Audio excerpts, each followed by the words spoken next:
හරි එතකොට න්‍යාසයක් කියලා අපි අදහස් කරන්නේ මොකක්ද කියන එක පළමුව පොඩක් තේරුම් ගමු. ඒ ඇත්තටම න්‍යාසයක් කියලා මහා ලොකු කාරණයක් නෙමෙයි කියන්නේ. හරි. ඒ කියන්නේ සංඛ්‍යා සැලැස්මක් ඇත්තම න්‍යාසයක් කියන්නේ.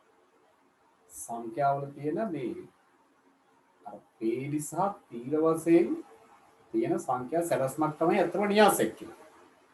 ඉතින් ඒක න්‍යාසය කියන්නේ මොකක්ද කියන එක ඊතරම් ඇත්තටම මේ ලොකුවට මේ අවබෝධ කරගන්න ඕනි තරම් ලොකු දෙයක් නෙමෙයි. දැන් සංඛ්‍යාව අපි නිකන් ලියන්න පුළුවන්. එකක් යට එකක් විදිහටත් මේ එක පෙළට සංඛ්‍යා ලියන්න. දැන් අපි ගත්තොත් 2 5 1 0.4 3 දැන් මේක සිලිකෝනාස්ත්‍රාකාර සැලැස්ම. සිලිකෝනාස්ත්‍රාකාර සංඛ්‍යා සැලැස්ම. මේක සමහර වෙලාවට සමචතුරස්‍රාකාර වෙන්නත් පුළුවන්. හරිද මේක ගත්තොත් තීර තියෙනවා 3ක්. පේලි තියෙනවා 2ක්. ඒතර තීර සහ පේලි වශයෙන් මේ විදිහට සංඛ්‍යා ස්ථානගත කරලා ඒකට මෙන්න මේ වගේ වරහණක් දැම්මම අපි උකට න්‍යාසයක් කියනවා. එච්චරයි න්‍යාස වල සරල අර්ථය.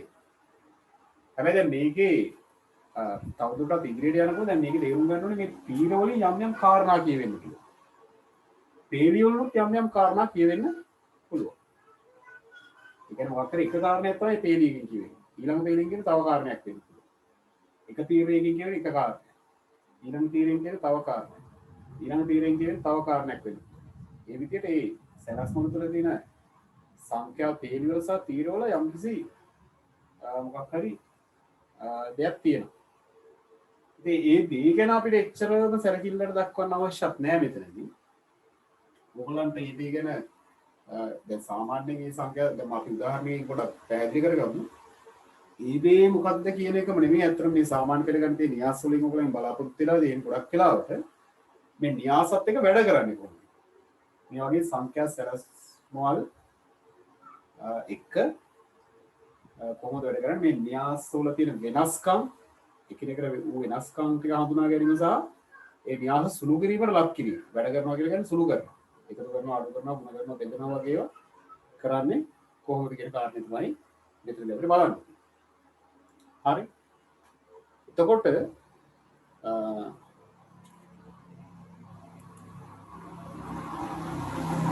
දැන් මේකෙදි අපි පොඩි උදාහරණයක් ලියලම අපි න්‍යාසය කියන්නේ මොකක්ද කියලා බලමු ලියාගෙන ඊට පස්සේ එතනින් එහාට අපි කතා කරගෙන යන්න බලන්න.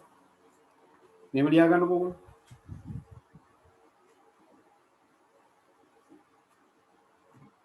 උදාහරණයක් විදිහට ලියා ගන්න. අමල්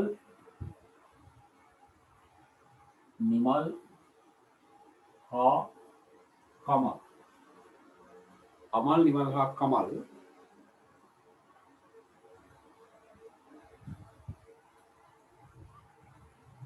එක්තරා විභාගයකින්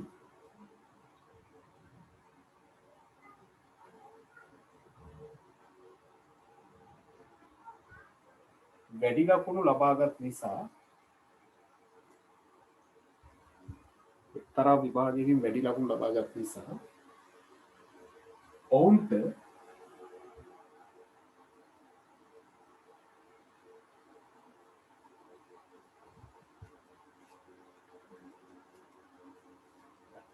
තෑගි පාර්සල් 3ක් ඔවුන්ට තෑගි පාර්සල් 3ක්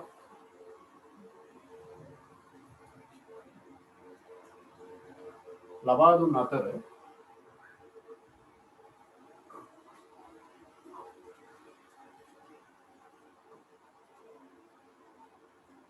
එම තෑගි පාර්සල් වල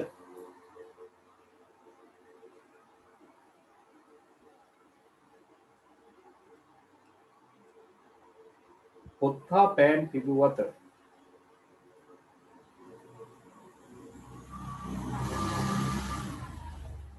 තෑගි පාර්සල් පොත් හා පෑන් තිබූ අතර එක් අයගේ පාර්සලයේ තිබූ එක් අයගේ පාර්සල් තුල තිබූ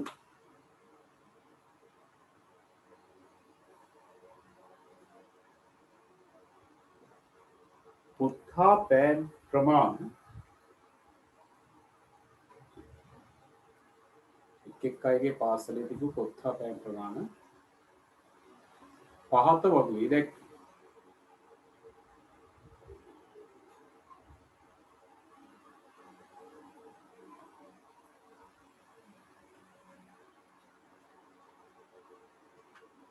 එතකොට දැන් මෙතනට පොත් කියලා දාන්න මේ වගේ වගුවක් කරලා මෙතන පෑන් කියලා දාන්න මෙතන දාන්න අමල් නිමල් sorry අමල් නිමල් කමල් අමල් නිමල් කමල් පොත් 10යි පෑන් 15 පොත් 8යි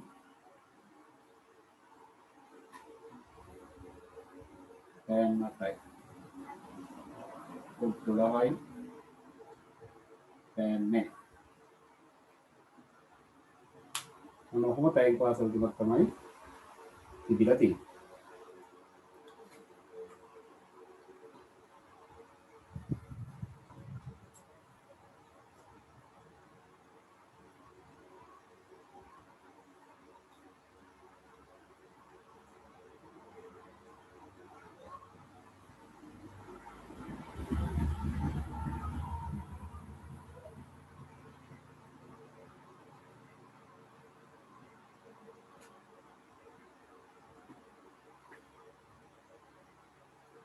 හරි එතකොට දැන් ඕගොල්ලන්ට පැහැදිලි මෙතන පොත් 10 8 12 කියලා හම්බෙලා තියෙනවා. තුන් දෙනාට පෑන් 15 8 බිංදුව කියලා ලැබිලා තියෙනවා. අමල්ට පොත් 10යි පෑන් 15යි. අන්න ඒ වගේ නේද මේකේ තොරතුරු අපිට තේරුම් ගන්න පුළුවන්.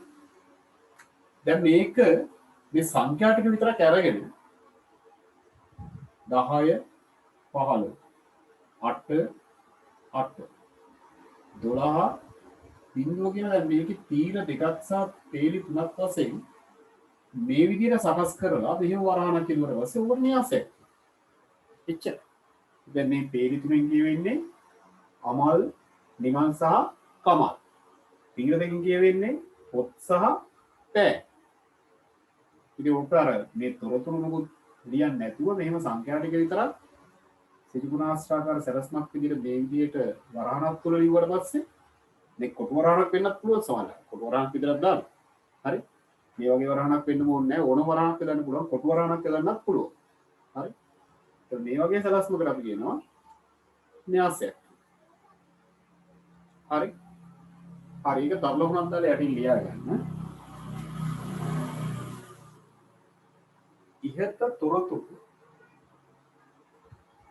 ඉහත තොරතුරු වල ඇතුළත්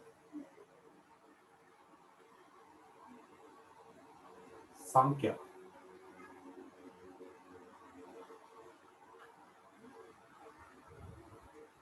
වරහණක් තුල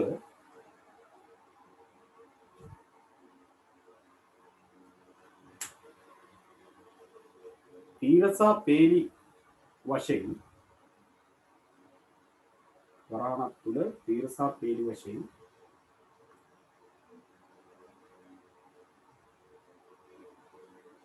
ත්‍රිකෝණාස්ත්‍රාකාර සැලැස්මක් ලෙස ත්‍රිකෝණාස්ත්‍රාකාර සැලැස්මක් ලෙස ත්‍රිකෝණාස්ත්‍රාකාර සැලැස්මක් ලෙස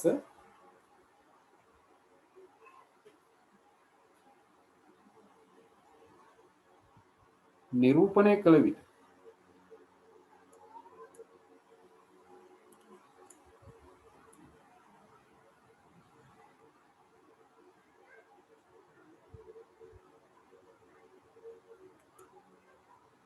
ත්‍රිකෝණාස්ත්‍රාකාර සැලැස්මක් ලෙස නිරූපණය කළ විට එය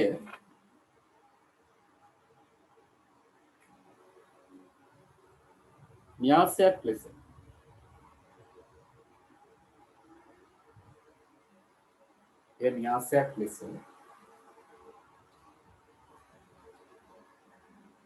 හඳුන්වනු ලබයි.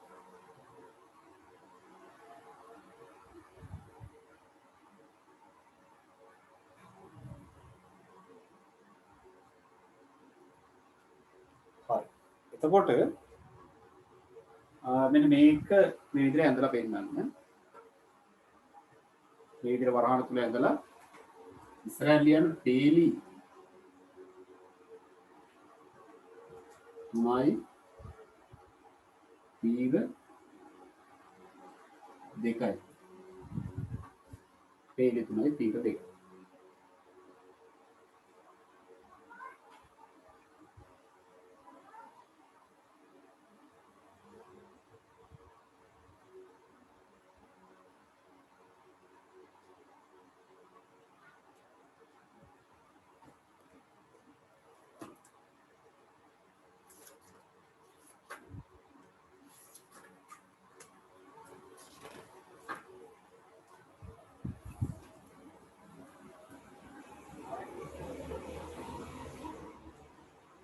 නේද? එතකොට දැන් මේකේ පේලි 3යි තීර 2යි. එතකොට දැන් මේකෙදි පේලි ගාන තීර ගානෙන් ගුණ කරලා නිරූපණය කරාම ඒකට අපි කියනවා න්‍යාසයේ ඝනය කියලා. දැන් මේකේ පේලි 3යි 3 ගුණ කිරීම 2 කියලා කියන්නේ න්‍යාසයේ ඝනය කියලා සලකනවා. පේලි ගාන තීර ගානෙන් ගුණ කරලා. ඒත් අපි මේක කියන්නේ 3 2 න්‍යාසය. පැහැදිලි නේද? ඒකත් මේකෙම තේරුම් ගන්න. ඒතර දැන් මෙතන ඇත්තටම 3 ගුණ කිරීම 2 6යි කියලා ලියන එක නෙමෙයි මේකෙන් අදහස් කරන්නේ. අර න්‍යාසයේ ඝණය නිරූපණය කිරීමේ ක්‍රමය තමයි 3 ගුණ කිරීම 2. දැන් ඔයගොල්ලන්ට කිව්වොත් එහෙම 5 ගුණ කිරීම 3 කියලා න්‍යාසයක් දුන්නොත් ඔයගොල්ලෝ තේරුම් ගන්න මේ න්‍යාසයේ ඝණය. න්‍යාසයේ ඝණය 5 ගුණ කිරීම 3 කියලා දෙනවා. ඔයගොල්ලෝ තේරුම් ගන්න මේකේ 5 ගුණ කිරීම 5 3 න්‍යාසයක් කිව්වම තේරුම් ගන්නේ පේලි 5ක් සහ තීර 3ක් තියෙන අවස්ථාවක් විදියට. ඒක අගල ඔයගොල්ලන්ට වැරෙන්න ඕනේ ඒකේ අවයව කීයක් තියෙනවද කියලා තෝරන හොයාගන්න පුළුවන් නේ. 5 3 කීයද? 15යි නේ අවයව ගන්න නේ. නේද? පේලි 5යි තීර 3යි ගාම අවයව 15ක් තියෙන න්‍යාසය. මේක 3 වරක් 2 6යි අවයව 6ක් තියෙන න්‍යාසය. න්‍යාසයේ ඝණය කියලා ඒක අදහස් කරන්නේ. ඒකේ පේලි ගාන සහ තීර ගාන ගුණිතයක් ලෙස ලියලා තියෙන අවස්ථාවට අපි කියනවා න්‍යාසයේ ඝණය කියලා. ඒකත් පොඩි තර ලකුණක් දාලා පොඩක් ඔතනම ලියලා තියාගන්න.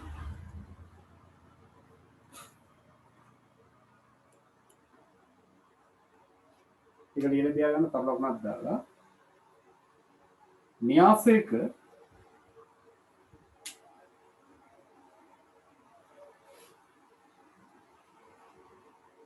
පේලි ගාන තීර ගණනෙන් ගුණ කර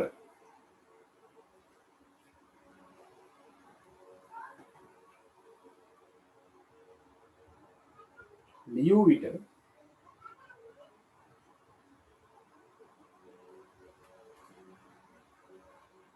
එය න්‍යාසයේ ඝණය. මේ න්‍යාසයේ ඝණය ලෙස හඳුන්වනු ලබයි.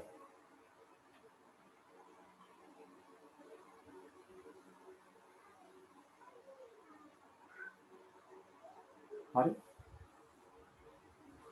ඒ කියන්නේ දැන් මේ උදාහරණය ගත්තොත් එimhe න්‍යාසයේ ඝණය 3 2. හරි.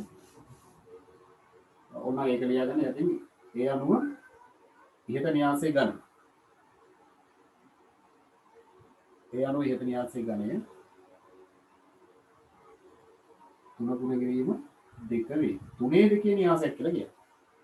ඒතර නිතරම පේලි ගාන තමයි මුලට එන්නේ. තීර ගාන තමයි දෙවනුවේ. තීර ගාන පළමුව ලියුවොත් එහෙම න්‍යාසයේ ඝණය ලියලා දිනවා වැරදි. තේරුණා? පේලි ගාන මුලට ලියලා තීර ගාන දෙවනුව ලියලා ගුණ කරලා දිවුවාම අපි දන්නවා ඒක න්‍යාසයේ ඝණය කියලා තේරුම් ගන්න. 3 2 කියන්නේ 5 3 3 2 1 2 2 2 අන්න ඒ වගේ න්‍යාස තියෙනවා. හරි. එතකොට ඕක තමයි න්‍යාස වල දැන් මූලික හැඳින්වීම. තවදුරටත් න්‍යාස වල ඇත්තටම හැඳින්වීම තමයි ගොඩක් තියෙන්නේ. දැන් න්‍යාස වල තියෙන පේලි ගාන සහ තීර ගාන අනුව න්‍යාස විවිධ නම් වලින් හඳුන්වනවා. හරි ඒක තමයි ඔයගොල්ලෝ දෙවනුව දැනගන්න. ඒවට අපි කියනවා න්‍යාස වර්ග කියලා. හරි. අන්නේ න්‍යාස වර්ග මොනවද කියන එක අපි එහෙනම් දෙවෙනුව හඳුනගමු. ඔයගොල්ලෝ අනුමාත්‍රාව ක්‍රියා ගන්න න්‍යාස වර්ග.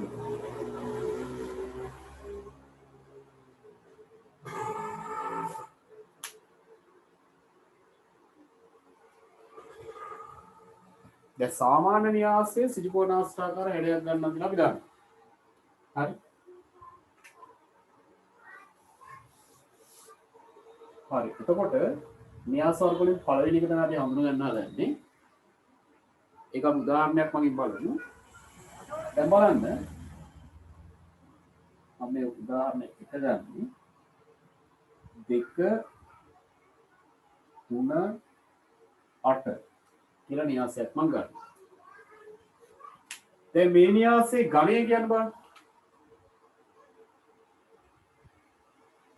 න්‍යාසයේ ගණය. මම කියනවා න්‍යාසයේ ගණය කියලා කියන්නේ හැම වෙලෙම පේලි ගාන තීර ගානෙන් ගුණ කරාම ලැබෙන මේ අවස්ථාව. ඒ නිරූපණය තමයි න්‍යාසයේ ගණය කියන්නේ. දැන් මේක පේලි 1යි කියලා ගන්න වෙනවා. පේලි කීයද? 1යි. තීර කියන්නේ මේ අතර දිනවා. මේ අතර දිනීම තියනවා කීයද? 3ක්. එහෙනම් මේක 1 3 න්‍යාසයක් කියලා කියනවා. න්‍යාසය කියන්නේ ගුණ කිරීම 3.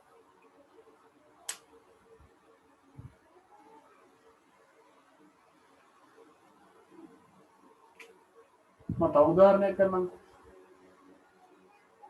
3 5 2. මේක කමා හැම දාන්නේ නැහැ. න්‍යාසාංශේ කමා දාන්නේ නැහැ සංඛ්‍යාව වලට. කොයිලකක් කමා දාන්නේ. නිකන් ඇත් කරලා ලියන විතරයි. දැන් මේ න්‍යාසය ගනින්න.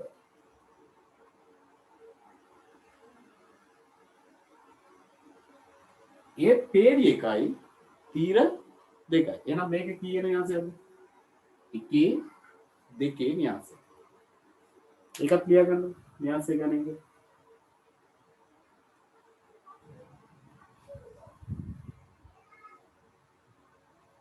දැන් මේක 1 3 න්‍යාසයක් 1 2 න්‍යාසයක් විදිහට ආවම ඔයගොල්ලෝ දන්නවා මේකේ පේලි 1යි කියන්නේ. පේලි එකක් විතරක් තියෙන නිසා අපි ඒවට කියන මොන න්‍යාස කියලාද? පේලි න්‍යාස. ඔච්චරයි. පේලි 1යි තීර ගන්න වෙනස් වෙන්න පුළුවන්. පේලි එකක් වෙනින්ද කියන ඒවට පේලි න්‍යාස කියනවා. පළවෙනි න්‍යාස වර්ගය ඒක පේලි න්‍යාස. ඒක ලියාගෙන යටින් ඉහත ආකාරයේ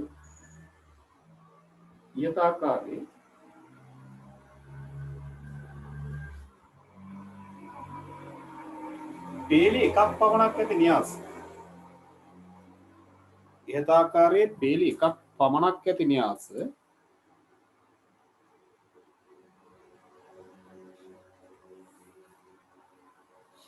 යථාකාරයේ පේලි එකක් පමණක් ඇති න්‍යාස පේලි න්‍යාස.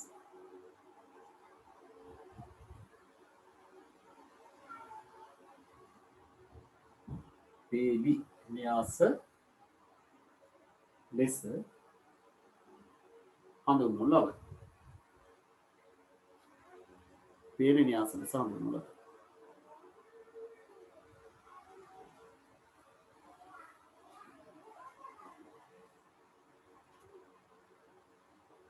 ඊට පස්සේ 2 කියලා දාගන්න. ඒ පළවෙනි න්‍යාස වර්ගය තමයි ඉගෙන ගත්තේ. මේක මම පළවෙනි උදාහරණය දෙන්නම්.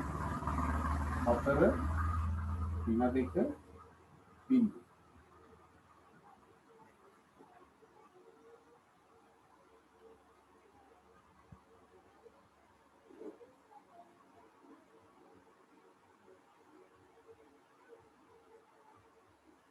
විනාහය විනාට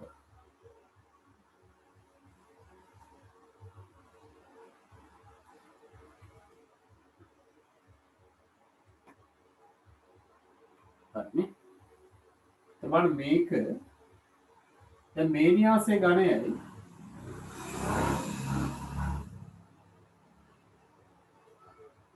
මේ න්‍යාසයේ ගණය ඔයගොල්ලෝ ලියන්න බලන්න.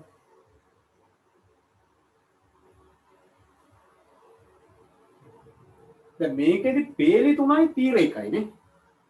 මේකෙදි පේලි 2යි තීර 1යි. එහෙනම් පේලි ගානයි තීර ගානයි නේද? 3 එකේ න්‍යාසය. න්‍යාසය ගන්න තමයි අග්‍රී වෙන්නේ. මේක එතකොට පේලි දෙකයි තීර එක. න්‍යාසය ගන්න දෙකේ පේලි ගන්න මුල. දැන් මේ අවස්ථාවේදීම තීර එකයි තිබුණේ. ඒ නිසා මේවට කියන ඇත්තේ නම් මොන න්‍යාසද? තීර න්‍යාස. මේවට පේලි න්‍යාස කිව්වා වගේ මෙතන පේලි එකක් තියෙනකොට තීර න්‍යාස කියනවා, තීර එකක් පමණක් තියෙනකොට තීර න්‍යාස කියලා. හරි? ඒකත් කැරේ ලියා ගන්න. ඉහත ආකාරයේ තීර එකක් පමණක් ඇති න්‍යාස. ඉහත ආකාරයේ තීර එකක් පමණක් ඇති න්‍යාස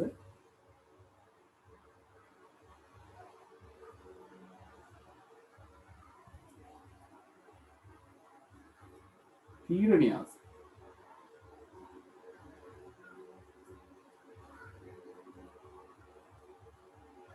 තීර න්‍යාස ලෙස හඳුන්වයි.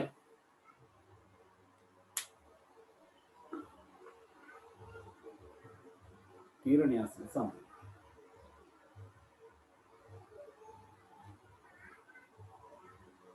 හරි.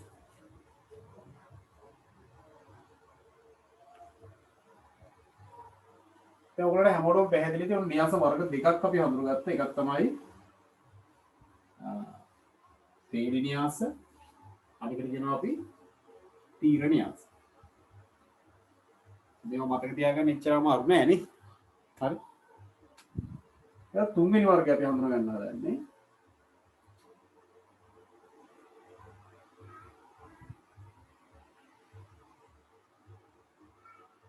දැන් මේ න්‍යාසය ඔයගලන්ට ගණය ලියන්න. න්‍යාසයේ ගණය. මේකේ ලියන්න බෑ න්‍යාස මම වෙන අවස්ථා දෙකේ න්‍යාසයේ ගණය ලියන්න බලන්න.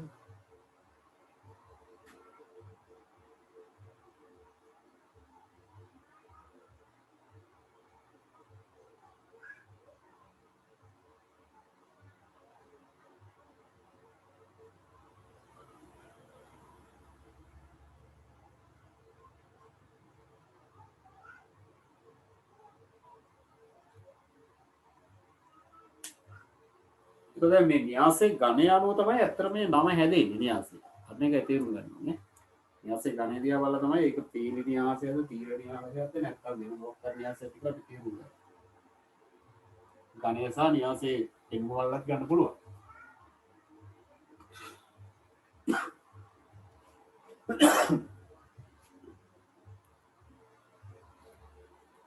එතකොට බලන්න මෙතන න්‍යාසයේ ගණය පේලි දෙකයි තීරක් දෙකයි නේ. ඒ නිසා අපි ගන්න දෙකේ දෙකේ න්‍යාසය. මෙතන පේලි ගණනක් තුනයි තීර ගණනක්. ඒ නිසා මේක අපි ගන්නේ තුනේ තුනේ න්‍යාසයක්. කියන්නේ පේලි ගණනයි තීර ගණනයි සමානයි. එතකොට ඒක සමචතුරස්‍රාකාරයි. නේද? ඒ නිසා ඒවට කියනවා අපි සමචතුරස්‍ර න්‍යාසෙච්ච. හරි. පේලි ගණනයි තීර ගණනයි සමාන වෙච්ච ගමන් ඒවට කියනවා සමචතුරස්‍ර න්‍යාස කියලා. හරි. එතකොට ඒක ලියන්න යටින් ඉහත ආකාරයේ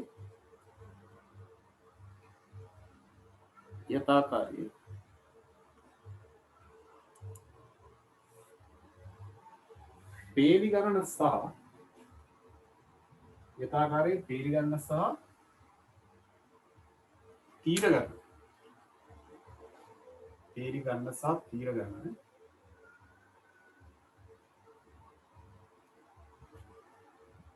සමාන වී ඇති න්‍යාස. පේලි ගණන සහ තීර ගණන සමාන වී ඇති න්‍යාස සමචතුරස්‍ර න්‍යාස ලෙස සමචතුරස්‍ර න්‍යාස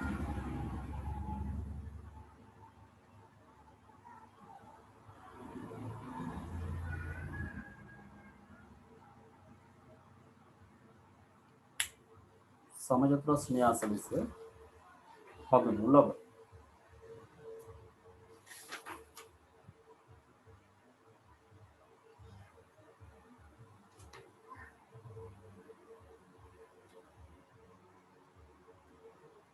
පැහැදිලි මේකත් නේ සමජ ප්‍රශ්නයක් කියන්නේ 4 වෙන්න පුළුවන් 5 වෙන්න පුළුවන්. ඒ වගේ ඕන එකක් අපි සමජ ප්‍රශ්න න්‍යාස කියලා හඳුන්වනවා. හරි. දැන් අපි න්‍යාස වර්ග 3ක් තමයි බලාගත්තේ නේ. දැන් බලන්න දැන් මම මෙතනදී තව කාරණයක් තියෙනවා. ඔයගොල්ලන් න්‍යාසයක් ඉංග්‍රීසි ඔඩිය කැපිටල් ලකුණකින් නම් කරන්න පුළුවන්. දැන් ඔය න්‍යාස A B C D වශයෙන් අපි ගත්ත න්‍යාස. දැන් අපි ගත්ත න්‍යාස තියෙනවනේ. දැන් 2 5 6 8 කියලා න්‍යාසයක් ගත්තොත් මොකක් හරි අපිට ඒක නම් කරන්න පුළුවන් E කැපිටල් E කැපිටල් ලකුණකින් නම් කරන්න පුළුවන්. හරි. සිම්පල් ලකුණකින් න්‍යාසයක් කොයිලාවත් නම් කරන්නේ නෑ. ඒකත් මතක තියාගන්න. ඒකත් අපිට ඉදිරියේදී අවශ්‍ය වෙන්නේ. හරි. එතකොට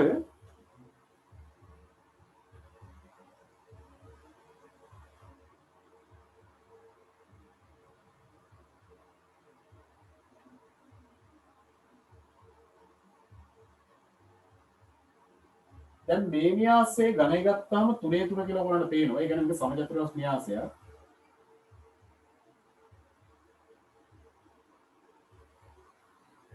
දැන් මේකේ පොඩි විශේෂත්වයක් තියෙනවා. ඒ විශේෂත්වය තමයි දැන් ඔයගොල්ලෝ දන්නවා සමජාතරස්යක් ගත්තාම ඒකේ මේ කොන් දෙකක් යාකම් රේඛාවලට අපි විකර්ණ කියලා කියනවා. දැන් මේ විකර්ණ දෙකක් තියෙනවා. මේ වමේ සිට දකුණට වැටෙන න්‍යාස මේ මොකද්ද මේ විකර්ණයට තමයි අපි ප්‍රධාන විකර්ණය කියන්නේ. අනිකට කියන්නේ මෙවර විකර්ණය. මේක ප්‍රධාන විකර්ණය. මේ ප්‍රධාන විකර්ණය බලන්න තියෙන එකේ නේද මේ න්‍යාසයේ මේ සමජාතරස් න්‍යාසයේ විකර්ණ දෙකෙන් ප්‍රධාන විකර්ණයේ එකේව තියෙනවා. ඒ නිසා මේ සමජාතරස් න්‍යාස වලට විශේෂ නමක් තියෙනවා. හරි? මේ සමජාතරස් න්‍යාස වලට අපි කියනවා ඒකක න්‍යාස කියලා. තේරුණා? ඒතර ඒකක න්‍යාසයක තියෙන්න පුළුවන් විදිය තමයි ප්‍රධාන විකර්ණයේ එක තියෙන්න පුළුවන් අනිත් ඒවා ඔක්කොම බිඳු වෙන්නත් පුළුවන්. දෙපැත්තේ අනිත් ඒවා තියෙන ඔක්කොම බිඳු වෙන්න. ප්‍රධාන විකර්ණයේ එක තිබිලා දෙපැත්තේ ඔක්කොම බිඳු වෙලා දීපොත් අනිත් අවයව සියල්ලම න්‍යාසයක ඇතුළත් වෙන ඒවාට අපි අවයව කියලා කියනවා. ඒ අවයව සියල්ලම බිඳු වුණොත් එහෙම අපි ඒකට කියනවා ඒකක න්‍යාසයක් කියලා. ඒතර ඒකක න්‍යාසයක් මේ අපි දැක්වීම සඳහා භාවිතා කරන සංකේතය මතක තියාගන්න I කියන. ඒකක න්‍යාසයක් නම් කරන්නේ හැම වෙලේම දැන් ඉංග්‍රීසියේ විවිධ අකුරු වලින් අනිත් න්‍යාස අපි නම් කරනවානේ. A B C D ආදී වශයෙන් එන ඕන අකුරකින් නම් කරනවා. නමුත් ඒකක න්‍යාසයෙන් විතරක් නම් කරන්නේ I වලින්. එච්චරයි ඔයගොල්ලන්ට වෙනම අකුරකින් නම් කරන එකක් තියෙන්නේ. ඒ හින්දා ඒක මතක තියාගන්න ලේසියි. අය වෙන ඒවා නැහැ මොකද. වෙන අකුරු නම් කරන ඒවා ගොඩක් නැහැ. ඒතර I වලින් අනිත් ඒවා නම් කරන්නේ නැහැ කියලාත් මතක තියාගන්න. ඒකක න්‍යාසයෙන් විතරයි I කියන මේ ඉංග්‍රීසි පොඩි අකුරෙන් නම් කරන්න කියලා මතක තියාගන්න. හරි? ඉතින් මෙතන පළවෙනි උදාහරණය මේකෙන් දීලා මේක I කියලා පොඩක් දාගන්න. දෙවෙනි උදාහරණෙත් ඒකට දාගන්න. ඒකත් I සමානයි කියලා. මෙතනදී 1 කොහොමද තියෙන්න පුළුවන්? ප්‍රධාන විකර්ණයේ තියෙනවනේ ඒක. මේ වමේ සිට දකුණට.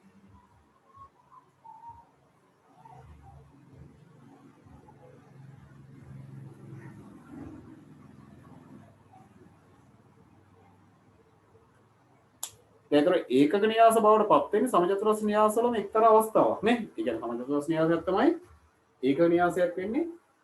ඒකේ අර ප්‍රධාන විකර්ණයේ එකතු වෙලා අනිත් ඒවා ඔක්කොම බිඳු වුණොත් අපි ඒකට විශේෂ නමක් කියනවා ඒකක න්‍යාස මෙච්චරයි. පැහැදිලිද?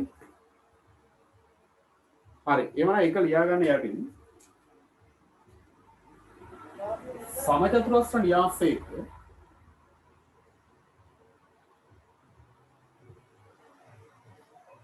සමජාතරස් න්‍යාසයක ප්‍රධාන විකර්ණයේ ඇති අවයව සියල්ල සමජාතරස් න්‍යාසයක ප්‍රධාන විකර්ණයේ ඇති අවයව සියල්ල එකට සමාන වී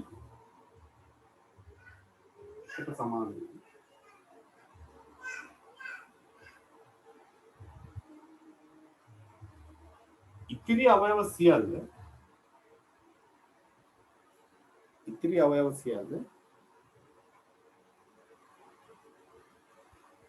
බිඳුවට සමාන වී ඇතනම්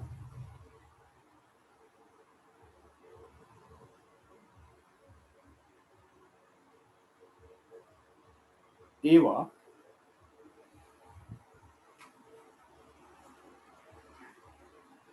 ඒකක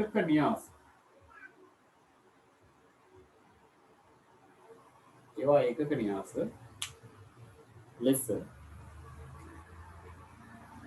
හඳුන්වන අතර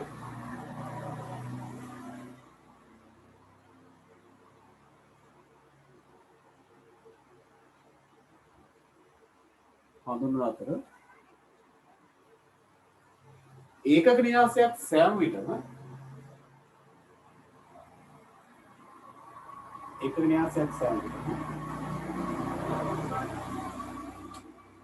capital I වලින් සංකේතවත් capital I වලින් නම් කර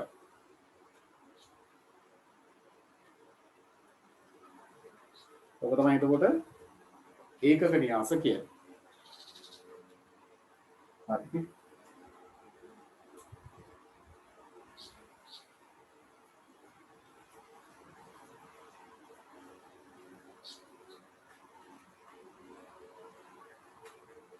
ඊට පස්වෙනි න්‍යාස වල ඒක උදාහරණයක් මම අපිට තේරුම් ගමු. ඒක සමජතරස් න්‍යාස වල එක්තරා අවස්ථාවක්.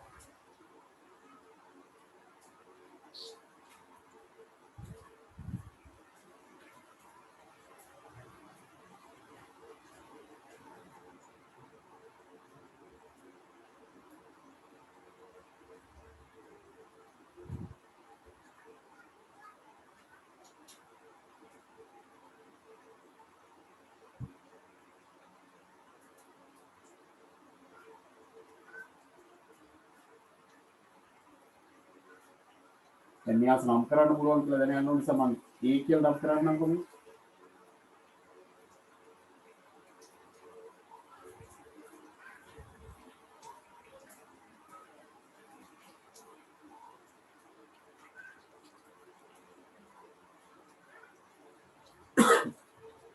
එතකොට බලන්න මේ න්‍යාසයේ සමජත්‍රස්ත්‍ර න්‍යාසය.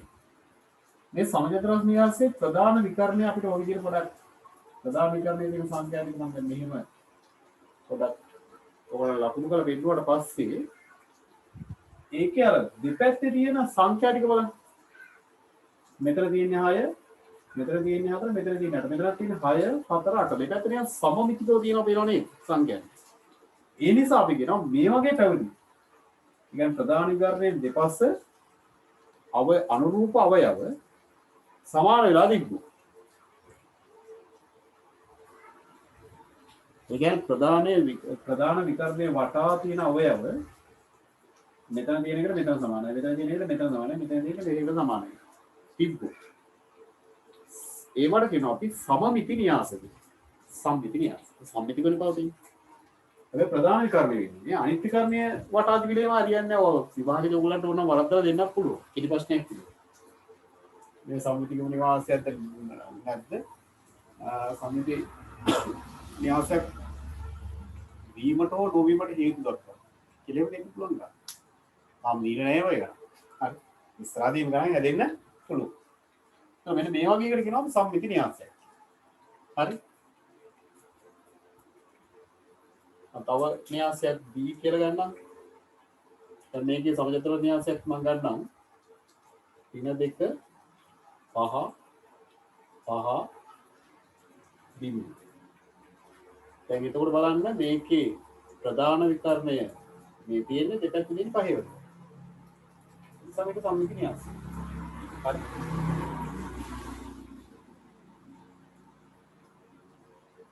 හරි යටින් ලියාගන්න.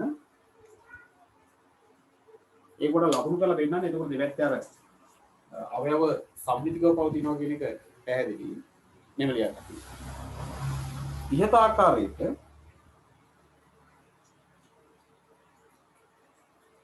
සමචතුරස්‍ර න්‍යාසයක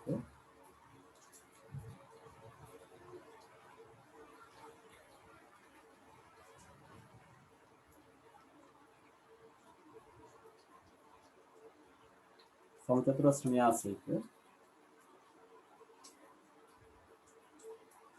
ප්‍රධාන විකර්ණය වටා ඇති අවයව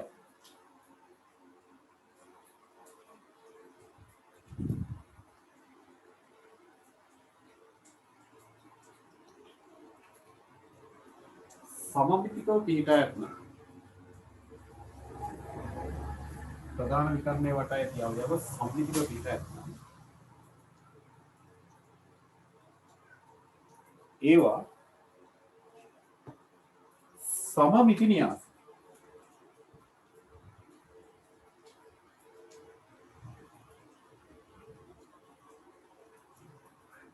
සමමිති න්‍යාස ලෙස හඳුන්වනවා.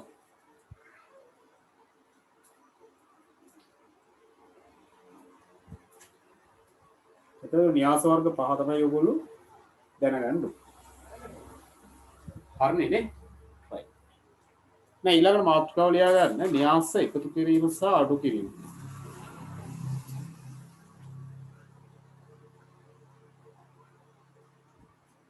න්‍යාස එකතු කිරීම සහ අඩු කිරීම.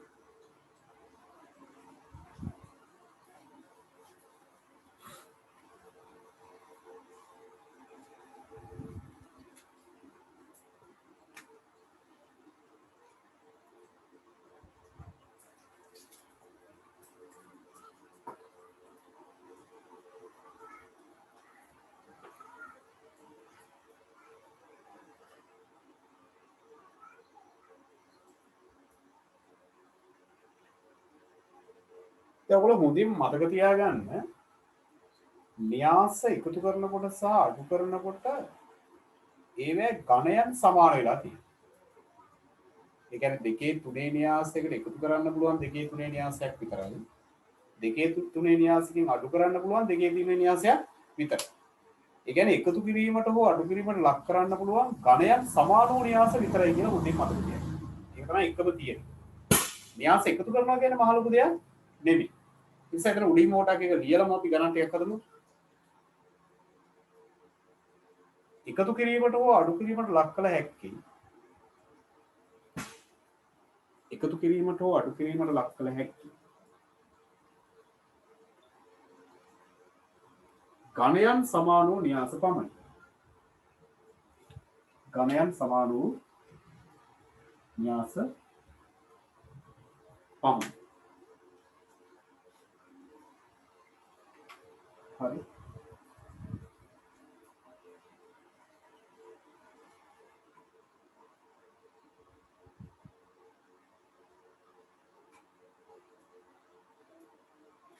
දැන් මේ තියෙන 3 න්‍යාස. 3 න්‍යාසයකට එකතු කරන්න පුළුවන් 3 න්‍යාසයක් විතර. පැහැදිලිද?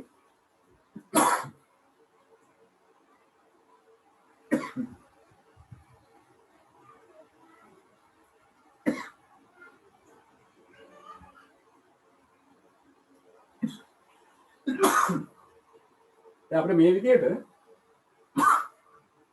න්‍යාස දෙකක් බොහොම පහසුවෙන් එකතු කරගන්න පුළුවන් ඇත්තටම. මේකදී ඔයගොල්ලන්ට කරන්න තියෙන අනුරූප අවයව. පළවෙනියෙන් තියෙන එකට පළවෙනියෙන් තියෙන එක, දෙවෙනුව තියෙන එකට දෙවෙනුව තියෙන එක, ඊළඟ පෙළේ පළවෙනියෙන් තියෙන එක, ඊළඟ පෙළේ පළවෙනියෙන් තියෙන එක. දෙවෙනුව තියෙන එක දෙවෙනුව. එහෙම එකතු කරලා දාන්න විතරයි තියෙන්නේ. සරල කාරණයක්. න්‍යාස එකතු කිරීම. හරි. මේකේ උත්තරේ එකවරම ලියන්නත් පුළුවන් නැත්නම් ඔයගොල්ලන්ට වඩා පැහැදිලි වෙන්න එකතු කරලා ලියන්නත් පුළුවන්. එකවරම ලියන්න පුරුදු වෙන්න ඉතින් මම කිසි ප්‍රශ්න වලටදී ගොඩක් වෙලාවට එන්නේ. නේද? අය ඔක පුතු එකක් ලියා ගන්නට වැඩිය 5 4යි මෙතන 5 4යි 9. 3යි 1යි 4. මොකද ලියන්නේ? ප්ලීස් දින දෙකයි බිඳුව එක වුණාම ඍණ 2. 6ට එක වුණාම ඍණ 4. ගන්න ඒ වගේ දෙන්නේ කටුවේට කොලයක් කරා 6 එකතු කිරීම ඍණ 4 කියලා පොඩ්ඩක් ලියලා බලන්න නැත්නම් සදිස් සංඛ්‍යාවක් දෙන්න. 6ට එකතු කරන්න දෙන්නේ ඍණ 4. ඒක ළමයිගෙන එකලා තියෙන නිසා එතෙන් ඍණ දානවා. ඒතර 6 අඩු කිරීම 4. 6න් 4ක් අඩු කරාම ඉන්නේ 2. බිඳුවට ඍණ 3ක් එක කරාම ඍණ 3. මෙතන ඍණ එකට එකතු කරන්න තියෙන්නේ ඍණ 5. तो धन ऋण එක ළඟ තියෙන එතෙන්ට දානවා ඍණ. ඒතර මුලයි වෙලා ඍණ නිසා එකතු කරලා ඍණ දානවා. එතනින් ඍණ 6යි නේ. ඔන්න ඔය විදිහට ඒක හදාගන්න පුළුවන්. ඔච්චරයි. කෙලින් උත්තර ගන්න හොඳයි කියලා මම හිතනවා. නැත්නම් මේ එකතු කරලා ලියන්නත් පුළුවන්. ඊට වඩා හොඳයි උන්නේ. ඔය වැඩි හදන්න දෙයක් නැහැ නේද උඩ? උත්තරේ කෙලින්ම ලියන්න. ඒ අනුපායව එක්කව කරන්න විතරයි තියෙන්නේ. අඩු කිරීමත් ඔය වගේම. ඒක සමාන අව يعني කියන්නේ ඝනයන් සහිත ඒවා තමයි අපිට අඩු කිරීමට ලක් කරන්නත් පුළුවන්. හරි.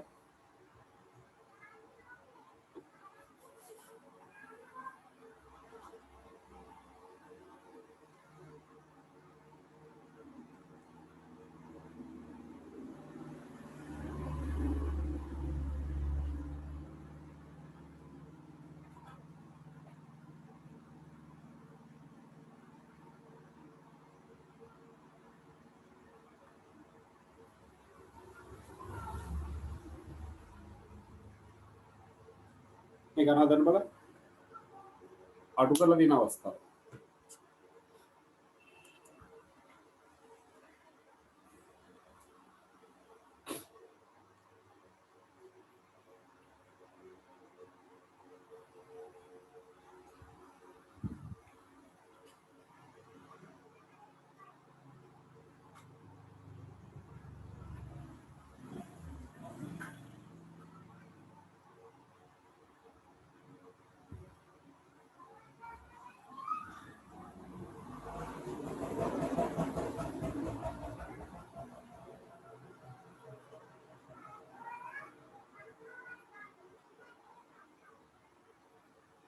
මෙතනදී ඔයගලන්ට ඍණ දෙකෙන් ඍණ දෙකක් අඩු කරන්න.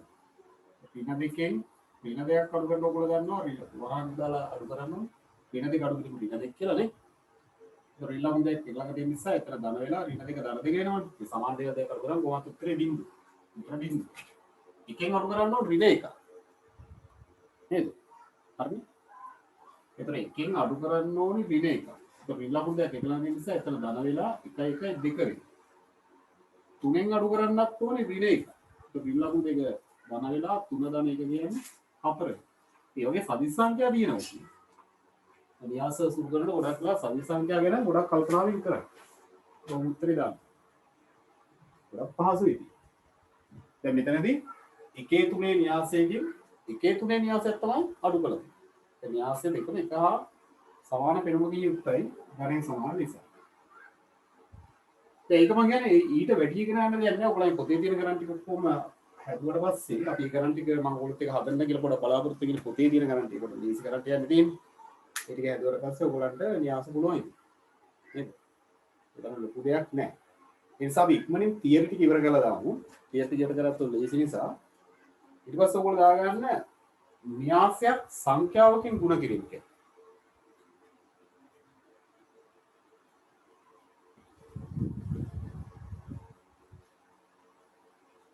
මාතෘකාව කියලා න්‍යාසයක් සංඛ්‍යාවකින් ගුණ කිරීම.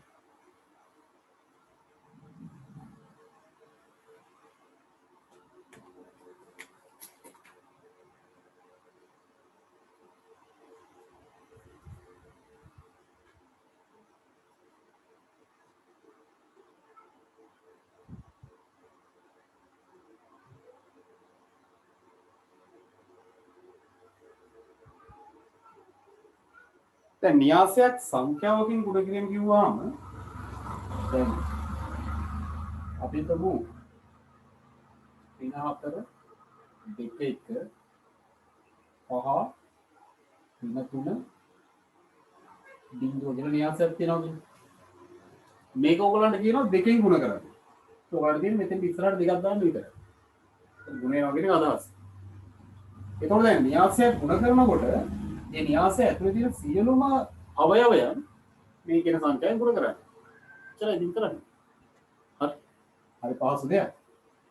ඒතර මෙතන ගුණ කරනකොට දෙකෙන් ඍණ 4 ගුණ කරාම ඍණ 8යි, දෙකෙන් 2 ගුණ කරාම 4යි, දෙවරක් 1 2යි. දෙකෙන් 5 ගුණ කරාම 10යි, දෙකෙන් ඍණ 3 ගුණ කරාම ඍණ 6යි, දෙවරක් බිංදුව බිංදුව. එච්චරයි. අවයව සියල්ලම එකකින් ගුණ කරනවා. ඒකට ලියා ගන්න ඕනම් දැන් ඔයගොල්ලන්ට න්‍යාස අමාරුයි කියන ඉන්නවා චුට්ටක් ඔය ඒක දෙන්න ඒක ලියා ගන්න මේ න්‍යාසයක් සංඛ්‍යාවකින් ගුණ කිරීමේදී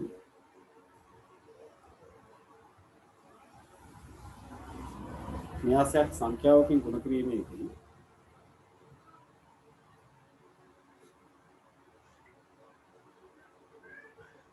න්‍යාසය තුළ ඇති අවයව සියල්ලම න්‍යාසය තුළ ඇති අවයව සියල්ලම එම සංඛ්‍යාවෙන් ගුණ කර ලිවිය යුතුයි.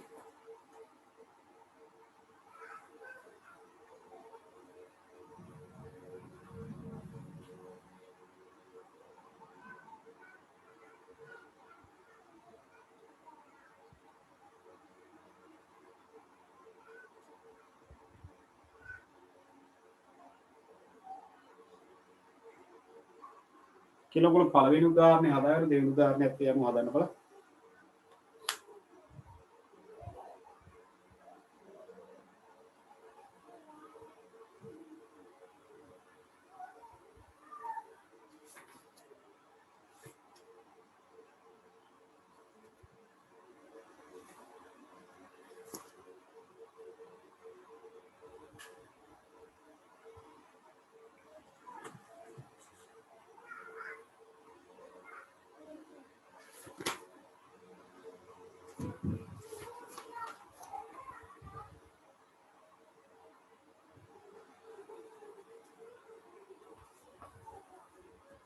මෙතන ඉන්නේ කොහොමද?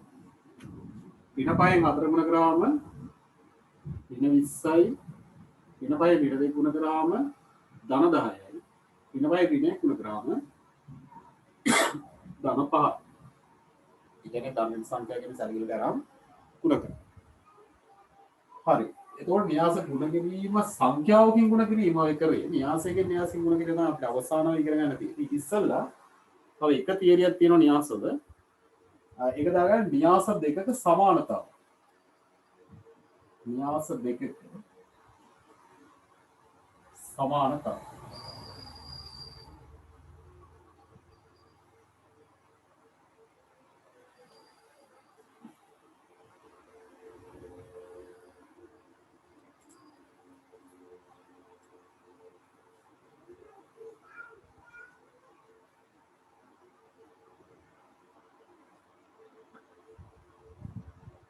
දැන් අපි ගත්තොත් දෙක පහ මම මෙතෙන්ට x දානවා මෙතෙන්ට ඍණ 1 දානවා මෙතෙන්ට y දානවා මෙතෙන්ට 7 දානවා මේකට සමානයි කියලා ගන්න පුළුවන් මේකේ තියෙන ඝනයට සමාන න්‍යාසයක් විතරයි ඝන සමාන වුණොත් විතරයි න්‍යාස දෙක සමාන වෙන්නේ පළවෙනි කාරණය ඝන සමාන වීම පමණක්ම න්‍යාස දෙකක් සමාන වෙන්න හේතුවක් වෙන්නේ නැහැ මම මෙතන ගන්නවා A මෙතන 5 කියලා ගන්නවා මෙතන ගන්නවා 7 කියලා මෙතන ගන්නවා B කියලා මෙතනත් ගන්නවා 7යි කියලා මෙතන ගන්නවා ඍණ 3 දැන් මේ න්‍යාස දෙක සමානයි කියලා දීලා තිබ්බොත් හොඳින් මතක තියාගන්න පළමුව මේ න්‍යාස දෙකේ ඝන සමාන වෙලා තියෙනවා මේ ඝනයන් සමානයි කියලා දෙන්නවනේ ඔයගොල්ලන් මේක 3 දෙකේ න්‍යාසයක් මේක 3 දෙකේ න්‍යාසයක් ඝනයන් සමාන ඒ වගේම මතක තියාගන්න අවයව අනුරූප අවයවත් සමාන වෙනවා. එහෙම වුණොත් විතරයි න්‍යාස දෙක සමානයි කියලා සැකනවා. අර සමකුලක වගේ තමයි. සමකුලකවලදී අවයව ගානක් සමාන වෙන්න ඕනි, අවයව ටිකක් සමාන වෙන්න ඕනි. අන්න ඒ වගේ මෙතනදී ඝනය සමාන වෙන්නත් ඕනි, ඒ අවයව සමාන වෙන්න. දැන් මෙතන දෙක දීපොත් මෙතනත් තියෙනවනේ දෙකම. දැන් එහෙනම් මේකේ A සමානයි දෙක වෙන්නේ. මෙතන පහ දිනවා මෙතන පහ දිනවා කියලා පේනවා. ගැටලුවක් නැහැ නේද? මෙතන x තියෙනවා නම් මෙතන 7 තියෙනවා නම් x සමානයි කියවෙන්න ඕනේද? 7 වෙන්නේ. න්‍යාස දෙක සමානයි. හරි? එතන මෙතන ඍණ 1 තියෙනවා මෙතන b තියෙනවා නම් b සමානයි කියවෙන්න ඕනේද? ඍණ 1 වෙන්නේ. හරි? මෙතන 7 තියෙනවා මෙතන 7 තියෙනවා. ඒකයි සමාන න්‍යාස දිනනවා මෙතන 7 තියෙන නිසා මෙතනත් 7 තියෙනවා.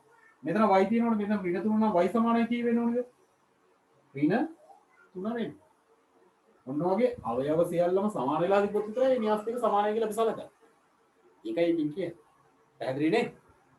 රයිට්. ඒක චුට්ටක් මේ ඒකේ පොඩි නෝට් එකක් ඔය ලියා ගන්න.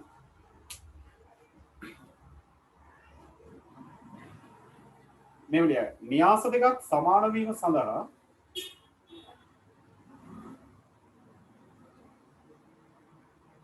න්‍යාස දෙකක් සමාන වීම සඳහා ඒවායේ ඝණය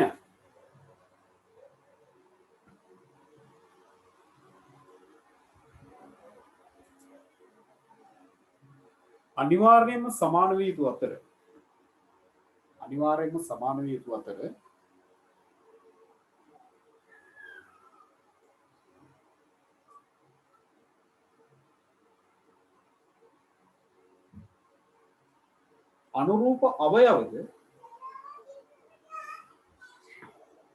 අනුරූප අවයවද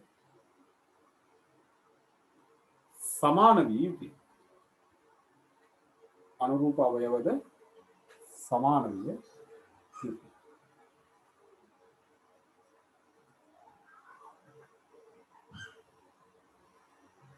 හරි. මේ උදාහරණයක් උදා ගන්න ඉතින්.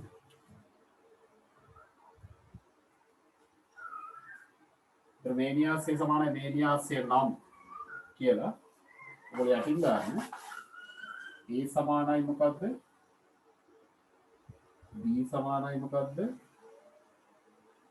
X සමානයි මොකද්ද? Y සමානයි මොකද්ද? විය යුතුයි කියලා අවසන් ලියන්න.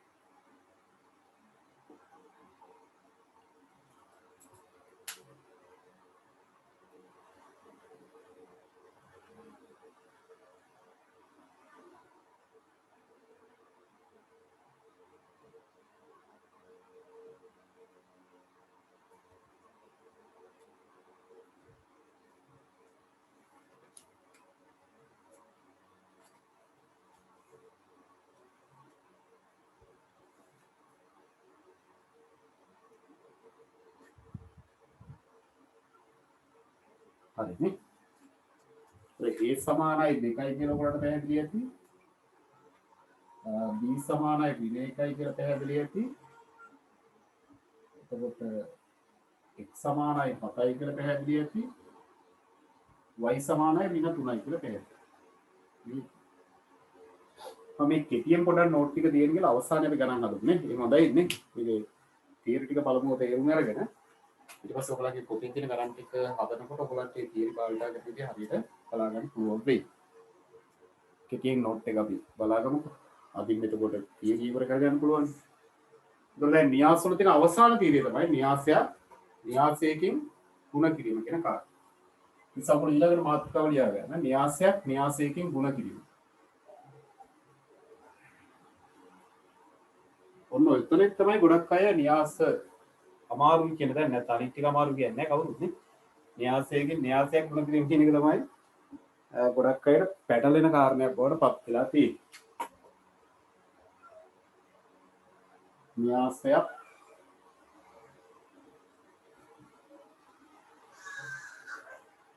න්‍යාසයකින්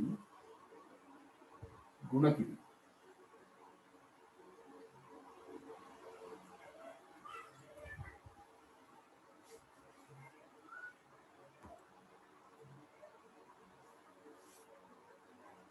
ඒක අපි උදාහරණ කීපයක් වලින් චුට්ටක් බලමු.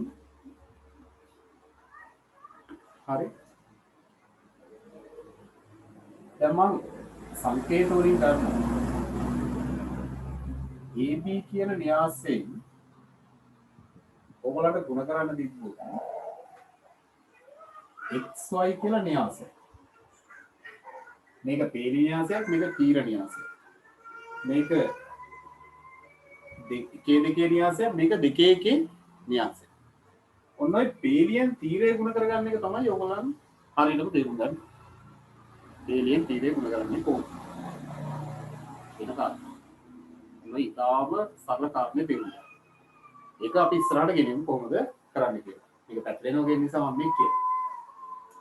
පේලියෙන් තීරය ගුණ කරනකොට ඔයගොල්ලෝ කරන්න ඕනේ පේලියේ පළවෙනි අවයවයෙන් මේ තීරයේ පළවෙනි අවයවයෙන් ගුණ කරලා එකතු කිරීමේ ලකුණ දාලා දෙවෙනි අවයවයෙන් තීරයේ දෙවෙනි අවයව ගුණ කරලා එක පේලියකට ගන්න. ඒ කියන්නේ මේ පේලියෙන් තීරයේ ගුණ කරනකොට ඒක පේලියක් බවට පත් වෙනවා. හරිද? එතකොට දැන් මේක අපිට ගන්න පුළුවන් a වලින් x ගුණ කරලා ax එකතු කිරීම දාලා මෙතන දෙවෙනි අවයවයෙන් දෙවෙනි මේ කියන්නේ තීරයේ යට තියෙන්නේ dy. ඔන්න ඕක තමයි න්‍යාසය ගුණ කරන පිළිවෙල.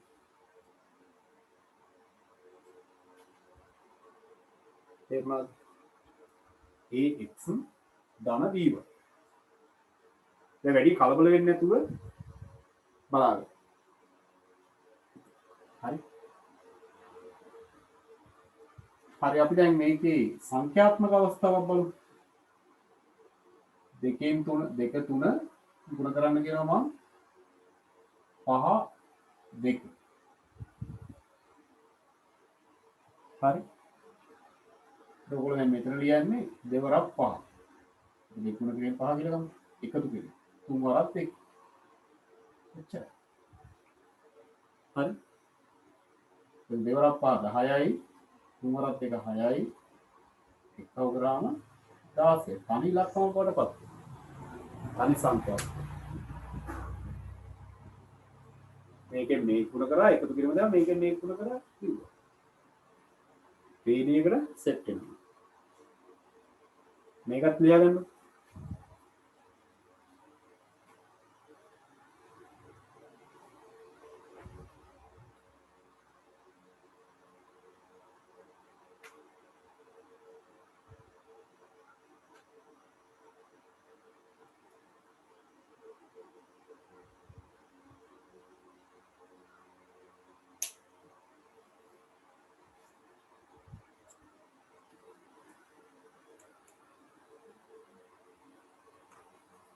හරි දැන් ඔය පේලියෙන් ඒ තීරය ගුණ කරන හැටි ඔයගොල්ලන්ට පැහැදිලිනේ.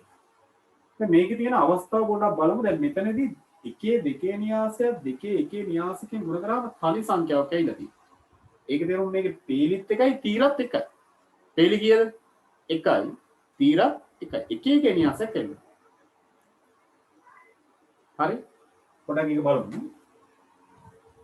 මේ අවස්ථා දෙකම ගැන මම මේ කියන්නේ. හරි. මෙම අවස්ථා දෙකේදී 1 2 න්‍යාසයකින්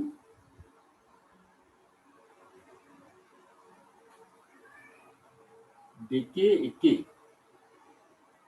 න්‍යාසය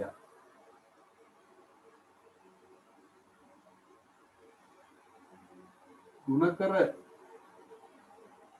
ඇති අතර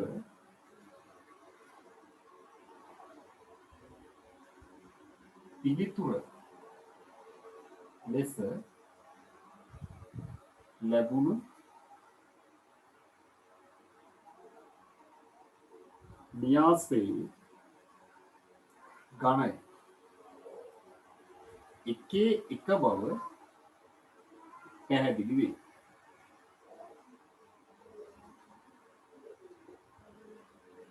ඒක පොඩක් ඔය විදිහට ඉස්සරහින් ලියා ගන්නවා.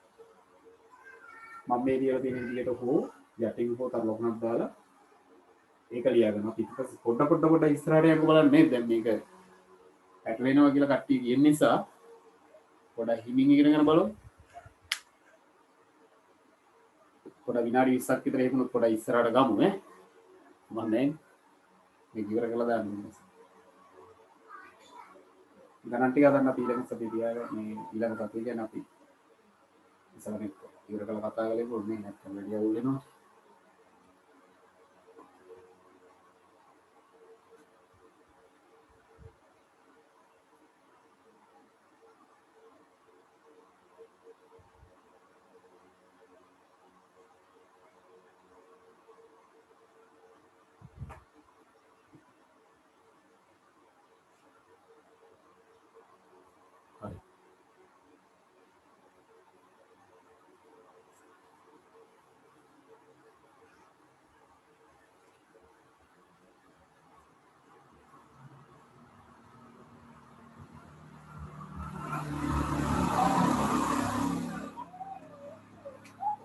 තුන්වෙනි උදාහරණය ගන්නවා සංකේතාත්මකව AB CD කියලා න්‍යාසයකින් ಗುಣ කරනවා XI කියලා න්‍යාසය.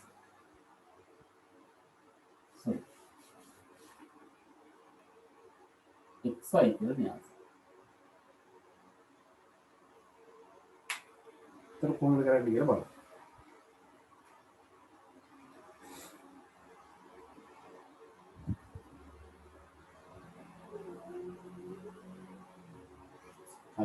ඔන්නෝගේ තැන්වලින් තමයි අපේ ඇයි දැන් පොඩක් පැටලෙන්නේ නේද? පැටලෙන්නේ දැන් අර දැන් පළවෙනි එක තේරුණානේ. දැන් මේක කරන්නේ කොහොමද කියලා පැටලෙනවා. දැන් මේක දැන් ඒකෙන් වෙන් වෙන්නේ කොතනද කියලා චුට්ටක් හොඳට අවධානය යොක්ත බලන්න. දැන් මෙතනදී පළවෙනි වැඩේ මේ විදිහට කරන්න. අර ඉස්සර කරපු වැඩේම තේලියෙන් තීරය ගුණ කරලා එකතු කරනවා. දැන් මේ ගැන අමතක කරලා මේක කරමුකෝ. ඒක කරු කොහොමද එන්නේ කියලා බලන්න. A වලින් x ගුණ කරනවා. එතකොට A එකතු කිරීම. B වලින් y ගුණ. නේද? එතකොට එන්නේ B y. පළවෙනි පේලියෙන් තීරය ගුණ කරලා පේලියකට ගත්තා. ඒ වගේම දෙවෙනි පේලියෙන් තීරය ගුණ කරලා දෙවෙනි පේලියට ගන්නවා. පළවෙනි පේලියෙන් ගුණ කරපු එක පළවෙනි පේලිය ලියන. තේරුණාද? දෙවෙනි පේලියෙන් ගුණ කරන එක ඒ විදිහට ගුණ කරලා දෙවෙනි පේලිය ලියන. ඒ කියන්නේ c වලින් x ගුණ කරාම cx එකතු කිරීම d වලින් y ගුණ කරලා dy. එච්චරයි. පළවෙනි පේලියෙන් ගුණ කරපු එක පළවෙනි පේලිය ලිව්වා, දෙවෙනි පේලියෙන් ගුණ කරනකොට ඒ විදිහට ගුණ කරලා දෙවෙනි පේලිය ලිව්වා. තුන්වෙනි පේලියක් තිබ්බනම් ඒකෙන් ගුණ කරලා තුන්වෙනි පේලිය ලිව්වා. හතරවෙනි පේලියක් තිබ්බනම් ඒකෙන් ගුණ කරලා හතරවෙනි පේලිය ලිව්වා. ඔන්නෝම කතන්දරයක් තියෙනවා. පැහැදිලි නේ? හරි. මේක ක්ලියර් කරගන්න.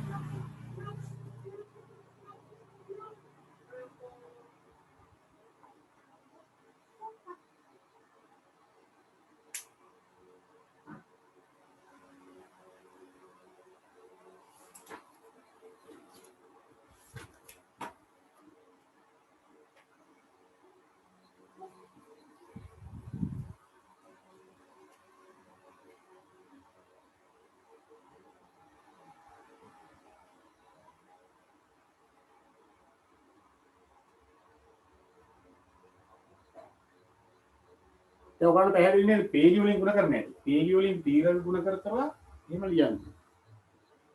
පේලියකින් හැම පේලියකින්ම පළවෙනි තීරය ගුණ කරනවා නම් එහෙම ගුණ කරන්නේ. දැන් මේකේ පේලි හතරක් තිබ්බනම් පේලි හතරක්ම එන්න ඕන.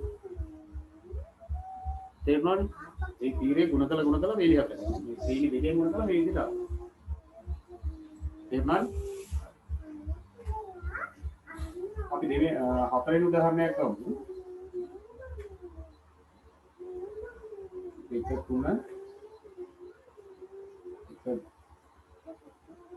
හතර කියලා මම ගන්නවා. පොඩක් සංඛ්‍යා පහසු සංඛ්‍යා වලින් ගන්න නැත්නම් තීනේම දාගත්තාම පොඩක් පැටලෙන ඉඳ මුලින්ම මෙතන දෙක තුන කියලා ගන්න. හරි මේ විදිහට ගුණ කරලා සුළු කරලා ගන්න බලන්න.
ඔයාලට ඇහුන්නේ නැද්ද දන්නේ නැහැ ඒක.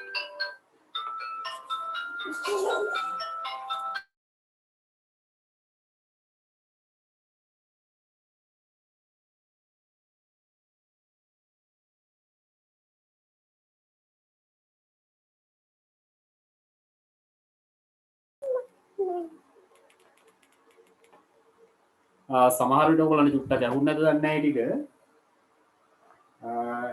ඒක දැක්කනි කරපු වැඩේ දැන් මෙතනදී ඕකට මම පැහැදිලි කරේ දෙකේ න්‍යාසයකින් දෙකේ එකේ න්‍යාසයක් ගුණ කරාම පිළිතුර විදිහට ඇවිල්ලා තියෙන්නේ දෙකේ එකේ න්‍යාසයක් කියන කාරණා. හරි.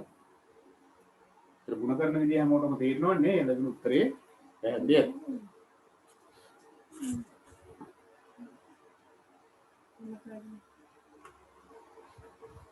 ඒක ලියාගත්තේ නෑම නේ.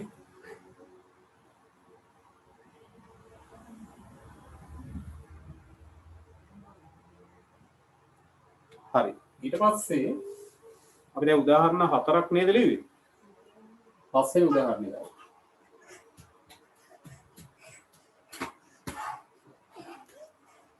දැන් එතන දාගන්න A B කියන න්‍යාසයෙන් x y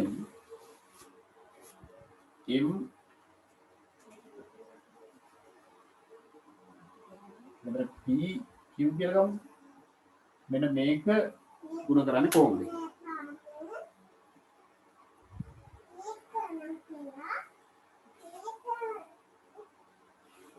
හරි.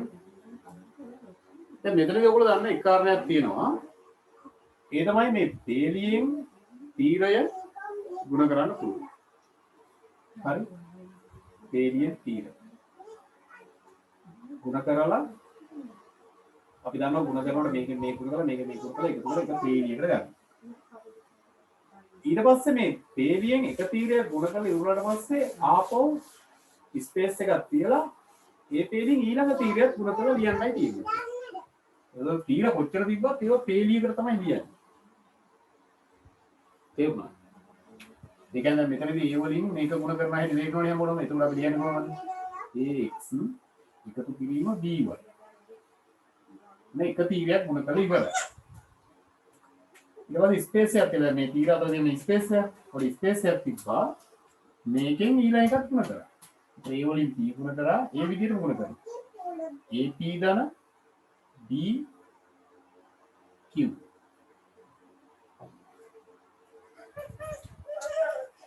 හරි. එච්චරයි. ඊට වැඩි කරන්න බෑ.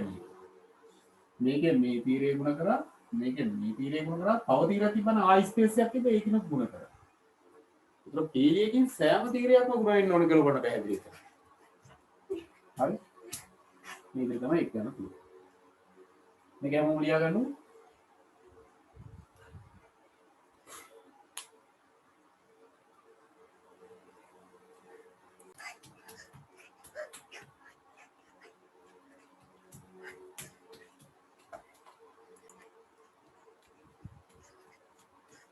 හරි. ඒක අපි තව සංඛ්‍යාත්මක උදාහරණයක් පොඩ්ඩක් බලමු. දැන් ඔයගොල්ලෝ කියවොත් 3 එක කියන න්‍යාසයෙන් 5 1 2 3 කියන ගුණ කරන්නේ.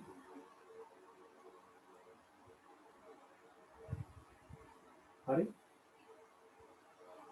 උතන අපි කරන්නේ මේකෙන් මේ ගුණ කරලා ලියනවා ඊට පස්සේ මේකෙන් මේ ගුණ කරලා ඒ තේලියම ලියන.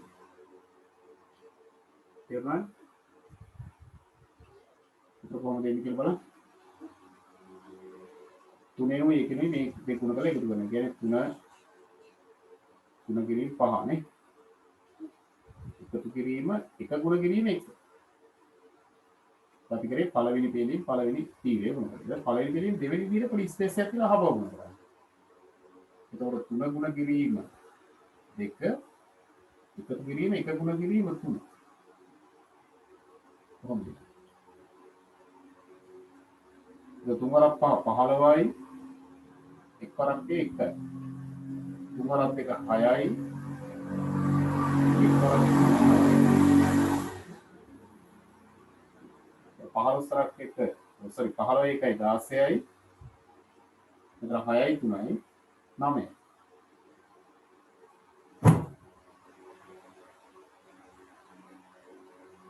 එතකොට එකේ දෙකේ න්‍යාසයක් තමයි ඇවිල්ලා තියෙන්නේ.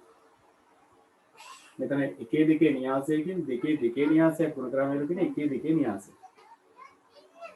තව තීරයක් වෙන තිබ්බනම් ඒකත් අපි ගුණ කරනවා. ඉතින් තමයි ඒක උත්තරේ.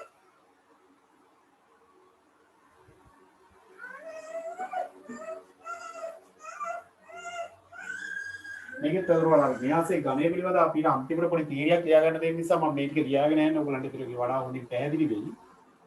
දැන් මෙතනදී මෙහිදී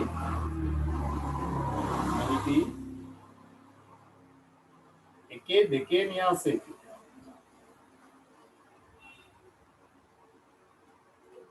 දෙකේ න්‍යාසයක්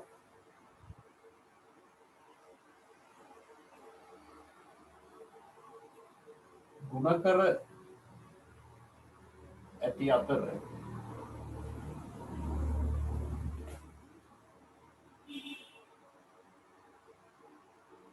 පිළිතුරේ ගණය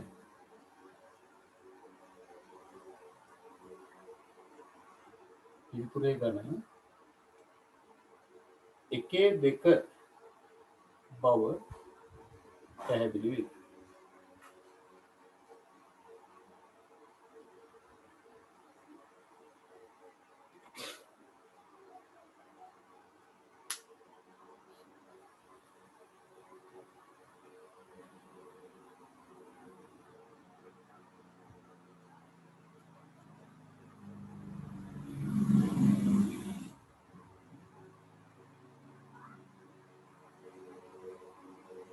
තව එකක් කරලා අපිට මේක ඉවර කරගන්න පුළුවන්. ඒතකොට මේ තියරිය හොඳට පැහැදිලි වෙයි. අවසානයේ තියරිය පොඩ්ඩක් ලියාගෙන අපි අවසන් කරගමු. දැන් ඔයගොල්ලෝ පැහැදිලි ඇති පේලි වලින් සෑම තීරයක්ම ගුණ කරලා පළවෙනි පේලියෙන් ගුණ කරන ඒවා පළවෙනි පේලියේ ලියනවා. දෙවෙනි පේලියෙන් ගුණ කරන ඒවා දෙවෙනි පේලියේ. අන්න ඒක කතන්දරයක් තියෙනවා. ඒතර සෑම පේලියකින්ම සෑම තීරයක්ම ගුණ වී යුතුයි කියලා තමයි මේකෙදි කියන්නේ අත්තට.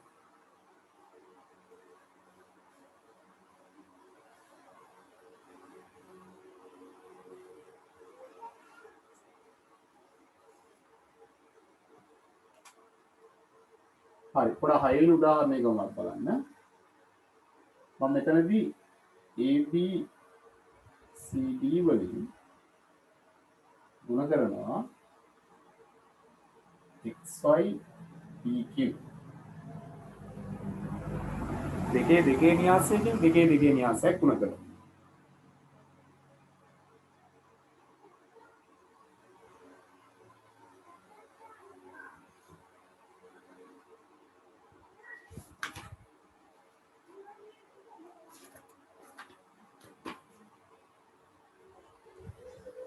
හරි එතකොට දැන් ඕගොල්ලන්ට තේරෙනවා ඇති මේකෙන් මේක ගුණ කරලා ස්පේස් එකක් තියලා මේකෙන් මේක ගුණ කරන්නත් උන්. ඊට පස්සේ දෙවෙනි පේජෙට ගිහලා මේකෙන් මේක ගුණ කරලා ස්පේස් එකක් තියලා මේකෙන් මේක ගුණ කරලා ලියන්නත් උන්. අන්න ඒක කතාවක් තමයි තියෙන්නේ. ඒ බලන්න කොහොමද එන්නේ කියලා. මේකෙන් මේක ගුණ කරොත් ax ධන by ස්පේස් එකක් තියලා තව තීරයක් තියෙනවා ඒකත් ගුණ කරනවා. ඒ කියන්නේ ap ධන BQ න පළවෙනි පේලියෙන් P දෙකම ගුණ කරලා ඉවරයි. ඒක පළවෙනි පේලියට ඇවිල්ලා තියෙනවා.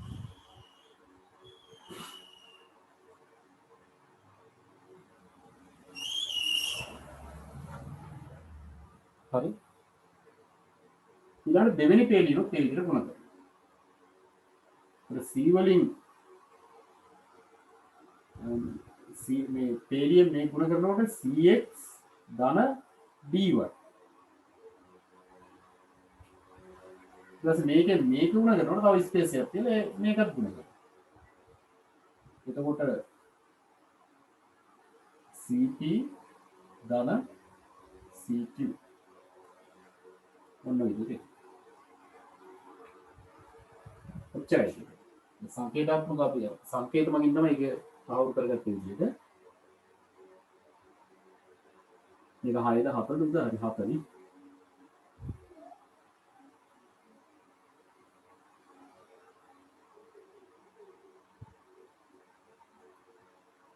අටවෙනි එකත් මම දෙන්නම් සංඛ්‍යාවලින් ඒක හදන්න බලන්න 1 4 5 2 ඉන්න කරන්න දෙනවා 2 1 3 5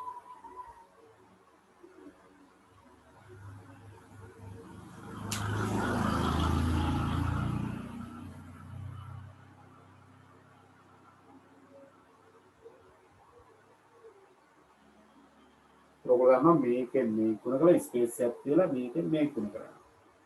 ඒක දෙවෙනි පීලි කියන්නේ. දෙවෙනි පීලි ගුණ කරනවා දෙවෙනි පීලි. පළවෙනි පීලි ගුණ කරනවා පළවෙනි පීලි. එහෙමයි කියන්නේ.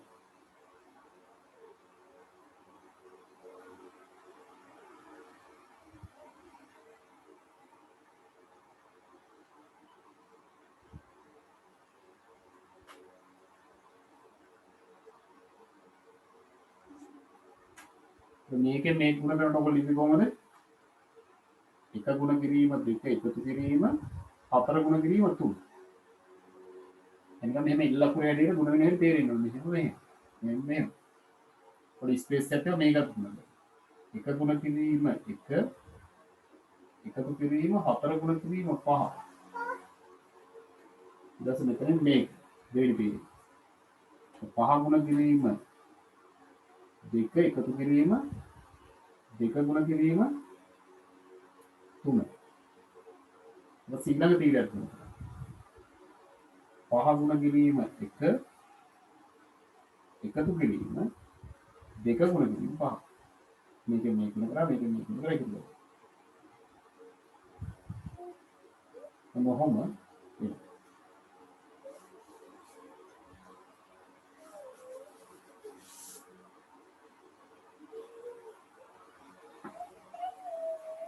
පනේතර මෙතන එක් වරක් දෙක දැන් සුළු කරගෙන යනවා. දෙක එකතු කිරීම හතර වරක් තුන 12යි. එක් වරක් දිගේ 1යි. හතර වරක් පහ 20යි. පස් වරක් දෙක 10යි. දෙවරක් තුන 6යි. ඊට පස් වරක් දෙක 5යි. දෙවරක් පහ 10යි.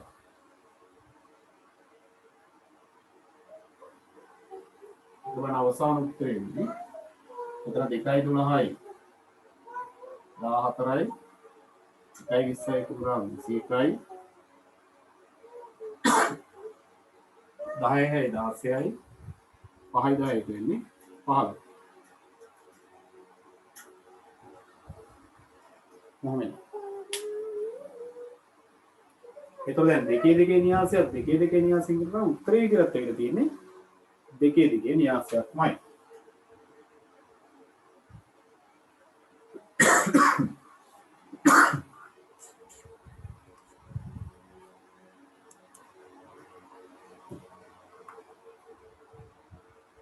ඒකත් පොඩ්ඩක් ලියා ගන්න.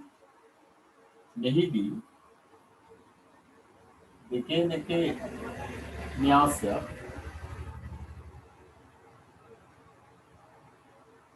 දෙකේ දෙකේ න්‍යාසය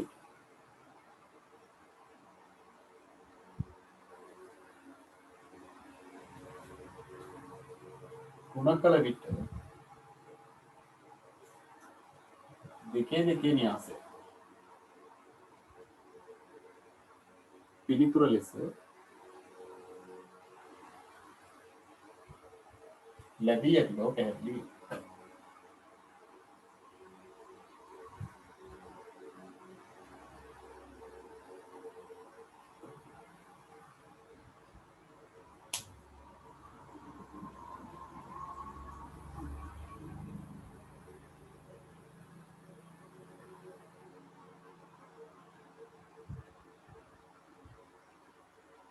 ඔයගොල්ලන් මේ න්‍යාස තුන කරන පිළිවෙල මූලික වශයෙන් අවබෝධ වුණා කියලා මම හිතනවා. දැන් ඔයගොල්ලන්ගේ අර පොතේ තියෙන ඕනම ගානක් දැන් ඇත්තටම මේකෙන් හදන්න පුළුවන්. අර තත්ත්වික සංඛ්‍යා දින අවස්ථාව පොඩක් පරීක්ෂණයෙන් හදන්න විතරයි තියෙන්නේ. එන සෛ සංඛ්‍යා සුප්‍රීම් පොඩක් පරීක්ෂණ කරගන්න. මේක තමයි තියරි. ගුණ කරන තියරි ධර්ම තමයි කිව්වේ. මෙතනදී මේ විශේෂ කාරණයක් මම මේ ඉස්සරහින් ලියාගෙන ගියා අර න්‍යාස වල ඝන සම්බන්ධව. මේක ලියාගෙන ඉවරයි නියමවම නේ. අය ගැන චුට්ටක් කියලා ඒ තියරි දුන්නාම ඒ න්‍යාස වල සම්පූර්ණ පාඩම ඉවරයි. ඊපස්සේ ගණන් ටික හදන්න තමයි තියෙන්නේ. ගණන් ටික අපි ඉක්මනින් ඊළඟ දවසේ හදලා දාමු. එතකොට ඔයගොල්ලන්ට ඒක තවදුරටත් පැහැදිලි වෙයි.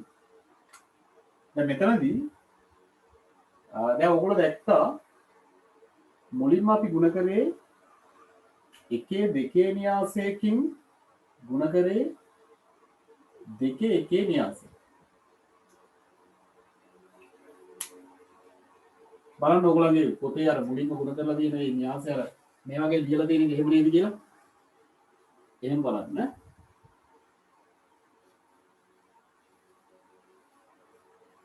ඊට පස්සේ මට මතක විදියට ගුණ කරේ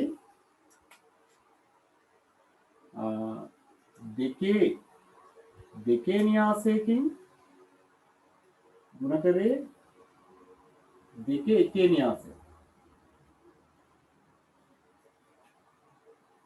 හරි.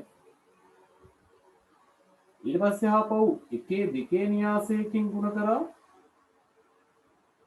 දෙකේ දෙකේ න්‍යාසය. මේ න්‍යාසවල ඝන විතර එළිය. අවසානයේ දෙකේ දෙකේ න්‍යාසයකින් ගුණ කරා දෙකේ දෙකේ න්‍යාසය. ඔන්න අවස්ථා හතරක් ඉතින්. දාන බලන්න මේවේ පිළිතුරු වල ගන්න. පිළිතුරු වල ගන්න. මේක පිළිතුරේ ගණය උනේ එකේ එක කියලා ලියලා ඇති. ඒ කියන්නේ එකම එක අවයවයක් බවට පත් වෙනවා. මේක පිළිතුරේ ගණය උනේ දෙකේ එක කියලා ලියලා ඇති. මේක පිළිතුරේ ගණය උනේ එකේ දෙක කියලා ලියලා ඇති නේ. එකේ දෙක. හරි. මේකේ ගණය උනේ දෙකේ දෙක කියලා ලියලා ඇති. එහෙම තියෙනව නේද කියලා බලන්න. එතකොට බලන්න සෑම විටම පිළිතුරේ ඝනය බවට පත් වෙලා තියෙන්නේ මේ ගුණ කරපු න්‍යාස දෙකේ මුල් සංඛ්‍යාවයි අග සංඛ්‍යාවන් එකේ එක. හරි. ඒක තමයි ඝනය වෙලා. මේක තමයි මෙතෙන්ට ගිහිල්ලා. මේකෙත් ඒ විදිහම නේද බලන්න. දෙකේ එක. මේකේ පළවෙනි සංඛ්‍යාවයි මේකේ අග සංඛ්‍යාව. දෙකේ එක. ඊට මේක එකේ දෙක වෙලා තියෙන්නේ මේ දෙක. මේක තමයි මෙතෙන්ට ගිහිල්ලා තියෙන්නේ මේක තමයි මෙතෙන්ට ගිහිල්ලා තියෙන්නේ. ඊට පස්සේ මේ දෙක ගත්තාම මෙතනත් දෙක මෙතනත් දෙක. පිළිතුරේ ගණය දෙකේ දෙක වෙලා තියෙනවා. මොනවායි කාරණේ තියරියක් විතර ඇත්තටම තියෙනවා. ඒ කියන්නේ දැන් අපි ගත්තොත් පොදුවේ ඝණය m ගුණ කිරීම n වෙන න්‍යාසයකින් ඝණය m ගුණ කිරීම n වන න්‍යාසයකින් ඝණය p ගුණ කිරීම q වන න්‍යාසයක් ගුණ කළ විට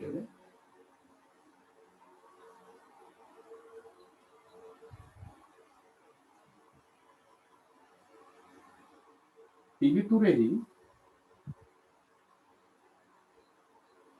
ඝණය මොකක්ද? මෙතනින් m ගන්නවා මෙතනින් q ගන්නවා. මොකද ඒක පිළිතුරේ ගන්නේ? m ගුණ කිරීම q විය යුතුය. හරි. ඔන්න ඔය කියන කාරණා ඉතා හොඳින් මතක තියාගන්න. හරි. ඒ කියන්නේ දැන් මේක උනම් පොදුවේ පොඩක් එම්ෙන් මේ කියන කාරණයක් පොඩක් ලියලා තියාගත්තොත් ඝන m ගුණ කිරීම n වන න්‍යාසයකින් p ගුණ කිරීම q වන න්‍යාසය ගුණ කරොත් පිළිතුරේ ඝනය වෙන්නේ. එතකොට හරි. m ගුණ කිරීම q කියලා මතක තියාගන්න. ඒක තමයි